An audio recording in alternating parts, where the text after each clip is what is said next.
Last week, the Academy had an opportunity to help a gym supply client remove adhesive from her concrete floor. She wanted a sustainable polished concrete floor, and so here is what we did to help her out. First of all, we applied the orange attack from S onto the floor in concentrated form, spread it with a nylon pad on the end of an adjustable handle, scrubbed it around, and let the chemical do the work. After letting it sit for a period of time, we took the squeegee and did a test spot to see how we were doing.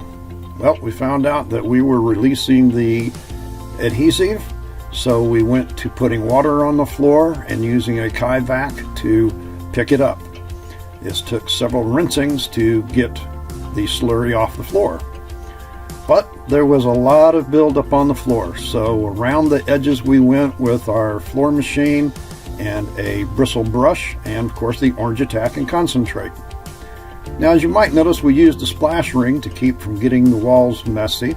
Here we took water and rinsed and rinsed and rinsed. It took about 3 or 4 times to rinse all of that off the floor. But as we kept moving around the floor using the orange attack, it kept loosening it up, and we kept working it down until we got to a bare concrete floor. More water, and now it's time to polish. For this job, we used 2 different diamond impregnated pads. We used a 400 grit first, and then came back with an 800. Now, you always want to use water on the floor to keep dust down. This is just using a standard 175 RPM floor machine and a standard pad driver. Now, you could use a weighted pad driver to enhance the polishing process. However, this customer just wanted a matte look, so we went over it about 4 times with each pad. And now you can see quite a bit of difference from what we started with to the matte polished look.